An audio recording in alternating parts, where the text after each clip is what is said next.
Cookies voice में आपका स्वागत है। आप सुन रहे हैं श्री रामचरितमानस का लंका कांड भाग 89। शिव जी कहते हैं, हे गिरिजे, कुंभकर्ण जो नीच राक्षस और पाप की खान था, उसे भी श्री राम जी ने अपना परम धाम दे दिया। अतः वे मनुष्य निश्चित ही मंद बुद्धि है जो उन श्री राम जी को नहीं बचते। दिन का अंत होने पर दोनों सेनाएं लौट पड़ी। आज के युद्ध में योद्धाओं को बड़ी थकावट हुई, परंतु श्री राम जी की कृपा से वानर सेना का बल उसी प्रकार बढ़ गया जैसे घास पाकर अग्नि बहुत बढ़ जाती है। उधर राक्षस दिन रात इस प्रकार घटते जा रहे हैं जिस प्रकार अपने ही मुख से कहने पर पुण्य घट जाते हैं। रावण बहुत विलाप कर रहा है, बार बार भाई कुंभकर्ण का सिर कलेजे से लगाता है। स्त्रियां उसके बड़े भाई तेज और बल को बखान करके हाथों से छाती पीट पीट कर रो रही है। उसी समय मेघनाद आया और उसने बहुत सी कथाएं कहकर पिता को समझाया और कहा, कल मेरा पुरुषार्थ देखिएगा, अभी बहुत बड़ाई क्या करूं। हे तात, मैंने अपने इष्ट देव जो बल और रथ पाया था, वह बल और रथ अब तक आपको नहीं दिखाया। इस प्रकार डेंग मारते हुए सवेरा हो गया। लंका के चारों दरवाजों पर बहुत से वानर आ डटे। इधर काल के समान वीर वानर पालू है और उधर अत्यंत रणधीर राक्षस। दोनों ओर के योद्धा अपनी अपनी जय के लिए लड़ रहे हैं। हे गरुड़, उनके अध्ययन का वर्णन नहीं किया जा सकता। मेघनाद उसी पूर्वोक्त महामाया रथ पर चढ़कर आकाश में चला गया, अट्टहास करके गरजा, जिससे वानरों की सेना में डर छा गया। वह शक्ति, शूल, तलवार, कृपाण आदि अस्त्र शस्त्र, वज्र आदि बहुत से आयुध चलाने तथा फर से परिघ, पत्थर आदि डालने और बहुत से बाणों की वृष्टि करने लगा। आकाश में दसों दिशाओं में बाण छा गए, मानो मगा नक्षत्र के बादलों ने जड़ी लगा दी हो। पकड़ो पकड़ो मारो, ये शब्द कानों से सुनाई पड़ते हैं, पर जो मार रहा है उसे कोई जान पाता। पर्वत और वृक्षों को लेकर वानर आकाश में दौड़कर जाते हैं, पर उसे देख नहीं पाते। इससे दुखी होकर लौट आते हैं। मेघनाद ने माया के बल से अटपटी गाठिया और रास्तों और पर्वत कंदराओं के बाणों के पिंजरे बना दिए। अब कहाँ जाए, यह सोचकर रास्ता न पाकर वानर व्याकुल हो गए, मानो पर्वत इंद्र की खेद में पड़ा हो। मेघनाद ने मारुति, हनुमान, अंगद, नल और नील आदि सभी बलवानों को व्याकुल कर दिया। फिर उसने लक्ष्मण जी, सुग्रीव और विभीषण को बाणों से मारकर उनके शरीर को छलनी कर दिया। फिर वह श्री रघुनाथ जी से लड़ने लगा। वह बाण छोड़ता है, वे सांप होकर लगते हैं। जो स्वतंत्र, अनंत, एक और निर्विकार है, वे खर के शत्रु श्री राम जी नाग के पास के वश में हो गए। श्री रामचंद्र जी सदा स्वतंत्र एक अद्वितीय भगवान है। वे नट की तरह अनेकों प्रकार की दिखावटी चरित्र करते हैं। रण की शोभा के लिए प्रभु ने अपने को नागपाश में बंधा लिया, किंतु उससे देवताओं को बड़ा डर हुआ। शिव जी कहते हैं, हे गिरिजे, जिनका नाम जपकर मुनि भव की फांसी को काट डालते हैं, वे सर्वव्यापक विश्व निवास प्रभु कहीं बंधन में आसक्त हैं। हे भवानी, श्री राम जी इन सगुण लीलाओं के विषय में बुद्धि और वाणी के बल से तर्क नहीं किया जा सकता। ऐसा विचार कर जो तत्वज्ञानी और विरक्त पुरुष है, वे सब तर्क छोड़कर श्री राम जी का भजन ही करते हैं। मेघनाद ने सेना को व्याकुल कर दिया। फिर वह प्रकट हो गया और दुर्वचन कहने लगा। इस प्रकार जाम्बान ने कहा, अरे दुष्ट खड़ा रे। यह सुनकर उसे बहुत क्रोध पड़ा। अरे मूर्ख, मैंने बूढ़ा जानकर तुझको छोड़ दिया था। अरे अधम, तू मुझी को ललकार कर ऐसा कहता है। ऐसा कहकर उसने चमकाता हुआ त्रिशूल चलाया। जामवान उसी त्रिशूल को हाथ से पकड़कर दौड़ा और उसने मेघनाद की छाती पर दे मारा। वह देवताओं का शत्रु चक्कर खाकर पृथ्वी पर गिर पड़ा। जामवान ने फिर क्रोध में भरकर पैर पकड़कर उसको घुमाया और पृथ्वी पर पटक कर उसे अपना बल दिखाया, किंतु वरदान के प्रताप से वह मारे नहीं मरता। तब जामवान ने उसका पैर पकड़कर उसे लंका पर फेंक दिया। इधर देवर्षि नारद जी ने गरुड़ को भेजा। वे तुरंत ही श्री राम जी के पास आ पहुँचे। पक्षी राज गरुड़ जी सब माया सर्पों के समूह को पकड़कर खा गए। तब सब वानरों के झुंड माया से रहित होकर हर्षित हुए। पर्वत, वृक्ष, पत्थर, नख धारण किए हुए वानर क्रोधित होकर दौड़े। निशाचर विशेष व्याकुल होकर चले, भाग कर किले पर चढ़ गए। मेघनाद की इच्छा मूर्छा छूटने लगी।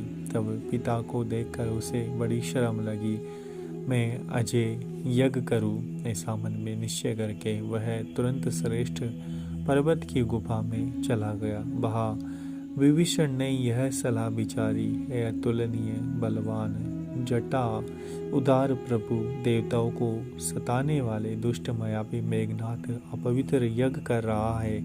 हे प्रभु, यदि वह यज्ञ सिद्ध हो पाएगा तो हे नाथ, फिर मेघनाद जल्दी जीता ना जा सकेगा। यह सुनकर श्री रघुनाथ जी ने बहुत सुख माना और अंगद आदि बहुत से वानरों को बुलाया और कहने लगे, हे भाइयों, सब लोग लक्ष्मण के साथ जाओ और जाकर यज्ञ को विध्वंस करो। हे लक्ष्मण, संग्राम में तुम उसे मारना। देवताओं को व्यवित देखकर मुझे बड़ा दुख है।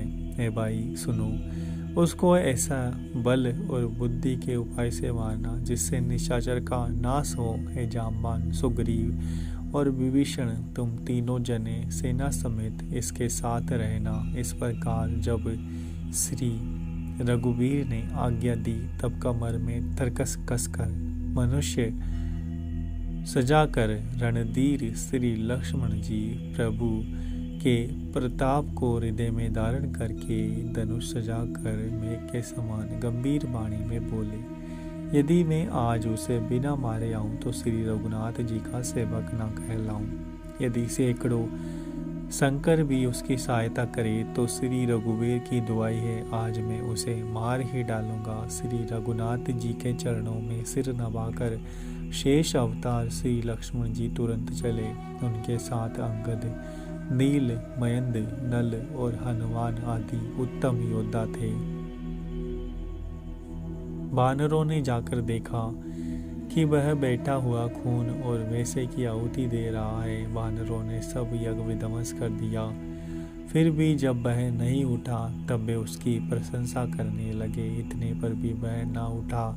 तब उन्होंने जाकर उसके बाल पकड़े और लताओं से मार मार कर वे भाग गए।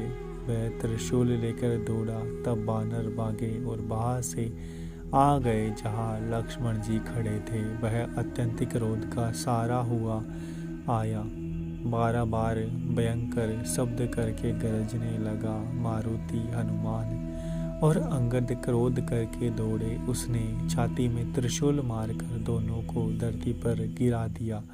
फिर उसने प्रभु श्री लक्ष्मण जी पर प्रचंड त्रिशूल छोड़ा। अनंत लक्ष्मण जी ने बाण मारकर उसके 2 टुकड़े कर दिए। हनुमान जी और युवराज अंगद फिर उठकर क्रोध करके उसे मारने लगे, पर उसे चोट न लगी। शत्रु मारे नहीं मरता, यह देखकर जब वीर लौटे तब वह गौर चिंगाड़ करके दौड़ा। उसे क्रोध काल की तरह आता देखकर लक्ष्मण जी भयानक बाण छोड़े।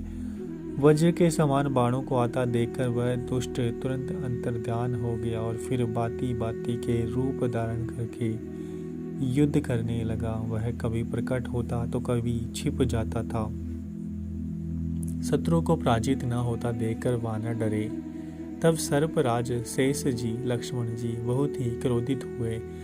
लक्ष्मण जी ने मन में यह विचार दृढ़ किया कि इस पापी को मैं बहुत खेला चुका, कौशलपति श्री राम जी के प्रताप का स्मरण करके लक्ष्मण जी ने वीरोचित दर्प करके बाण का संधान किया। बाण छोड़ते ही उसकी छाती के बीच में लगा। मरते समय उसने सब कपट त्याग दिया। राम के छोटे भाई लक्ष्मण कहाँ है, राम कहाँ है, ऐसा कहकर उनके प्राण छोड़ दिए। अंगद और हनुमान कहने लगे, तेरी माता धन्य है जो तू लक्ष्मण जी के हाथों मरा। मरते समय श्री राम लक्ष्मण को स्मरण करके तूने अपने नामों का उच्चारण किया। हनुमान जी ने उसको बिना ही परिश्रम के उठा लिया और लंका के दरवाजे पर रखकर वे लौट आए। उसका मरना सुनकर देवता, गंधर्व आदि सब विमानों पर चढ़कर आकाश में आए। वे फूल बरसाकर नगाड़े बजाते हैं, श्री रघुनाथ जी का निर्मल यश गाते हैं। वे अनंत आपकी जय हो हे जगदार, आपकी जय हो हे प्रभु, आपने सब देवताओं का उद्धार किया। देवता और सिद्ध स्तुति करके चले गए। तब लक्ष्मण जी कृपा के समुद्र श्री राम जी के पास आए। रावण ने जो ही पुत्र वध का समाचार सुना त्यों ही वह मूर्छित होकर पृथ्वी पर गिर पड़ा। मंदोदरी छाती पीट पीट कर बहुत प्रकार से पुकार कर बहुत बारी विलाप करने लगी। नगर के सब लोग शोक से व्याकुल हो गए। सभी रावण को नीच कहने लगे। तब रावण ने सब स्त्रियों को अनेकों प्रकार से समझाया कि समस्त जगत का यह दृश्य रूप नाशवान है, हृदय में विचार कर देखो। रावण ने उनको ज्ञान का उपदेश दिया। वह स्वयं तो नीच है पर उसकी कथा शुभ और पवित्र है। दूसरों को उपदेश देने में तो बहुत लोग निपुण होते हैं, पर ऐसे लोग अधिक हैं जो उपदेश के अनुसार आचरण भी करते हैं। रात बीत गई, सवेरा हुआ। रीछ बानर चारों दरवाजों पर आ डटे। योद्धाओं को बुलाकर दशमुख रावण ने कहा, लड़ाई में शत्रु के सम्मुख जिसका मन डावाडाल हो अच्छा है, पर वह अभी भाग जाए। युद्ध में जाकर विमुख होने में भलाई नहीं है। मैंने अपनी भुजाओं के बल पर वैर बढ़ाया है। जो शत्रु चढ़ आया है उसको मैं अपने ही उत्तर दे दूंगा। ऐसा कहकर उसने पवन के समान तेज चलने वाला रथ सजाया। सारे जुझारू बाजे बजने लगे। सब अतुलनीय बलवान वीर ऐसे चले मानो काजल की आंधी चली आई हो। उस समय असंख्य अशकुन होने लगे, पर अपनी भुजाओं के बल का बड़ा गर्व होने से रावण उन्हें गिनता नहीं। अत्यंत गर्व के कारण वह शकुन अशकुन का विचार नहीं करता। हथियार हाथों से गिर जाते हैं, योद्धा रथ से गिर पड़ते हैं, घोड़े हाथी साथ छोड़कर चिंगारते हुए भाग जाते हैं। शार गिद्ध कौवे और गधे से शब्द कर रहे हैं। बहुत अधिक कुत्ते बोल रहे हैं। उल्लू ऐसे अत्यंत भयानक शब्द कर रहे हैं मानो काल के दूत हो जो जीवों के द्रोह में रत है, मोह के वश हो रहा है। राम विमुख है और कामासक्त है। उसको क्या कभी स्वप्न में भी संपत्ति, शुभ शकुन और चित्त की शांति हो सकती है? राक्षसों की अपार सेना चली। चतुरंगणी सेना की बहुत सी टुकड़ियां हैं। अनेकों प्रकार के वाहन, रथ और सवारियां हैं तथा बहुत से रंगों की अनेकों पता खाए और ध्वजाएं हैं। मत वाले हाथियों के बहुत से झुंड चले मानो पवन से प्रेरित हुए वर्षा ऋतु के बादल हो। रंग बिरंगे मना धारण करने वाले वीरों के समूह हैं जो युद्ध में बड़े सूरवीर है और बहुत प्रकार की माया जानते हैं। अत्यंत विचित्र फौज सुशोभित है मानो वीर बसंत ने सेना सजाई हो। सेना के चलने से दिशाओं के हाथी डिगने लगे, समुद्र शुभित हो गए और पर्वत डगमगाने लगे। इतनी धूल उड़ी कि सूर्य छिप गए। फिर सहसा पवन रुक गया। पृथ्वी अकुला उठी। डोल और नगाड़े विष्णु ध्वनि से बज रहे हैं जिसे प्रलय काल के बादल गरज रहे हो। बेरी नफीरी और सेनाई में योद्धाओं को सुख देने वाला मारू राग बज रहा है। सब वीर सिन्नाद करते हैं और अपने अपने बल पौरुष का वखान कर रहे हैं। रावण ने कहा, हे उत्तम योद्धाओं सुनो, तुम रीछ वानरों के तट को मसल डालो और मैं दोनों राजकुमार भाइयों को मारूंगा। ऐसा कहकर उसने अपनी सेना सामने चलाई। जब सब वानरों में यह खबर पाई तब वे श्री रघुवीर की दुहाई देते हुए दौड़े। वे विशाल और काल के समान कराल वानर वालों दौड़े, मानो पंख वाले पर्वतों के समूह उड़ रहे हो। वे अनेक वर्णों के हैं, नख दांत पर्वत और बड़े बड़े वृक्ष ही उनके हथियार है। वे बड़े बलवान हैं और किसी का भी डर नहीं मानते। रावण रूपी मत वाले हाथी के लिए सिंह रूप श्री राम जी का जय जयकार करके वे उनके सुंदर यश का वखान करते हैं। दोनों ओर के योद्धा जय जयकार करके अपनी अपनी जोड़ी जान कर इधर श्री रघुनाथ जी का और उधर रावण का वखान करके परस्पर भिड़ गए।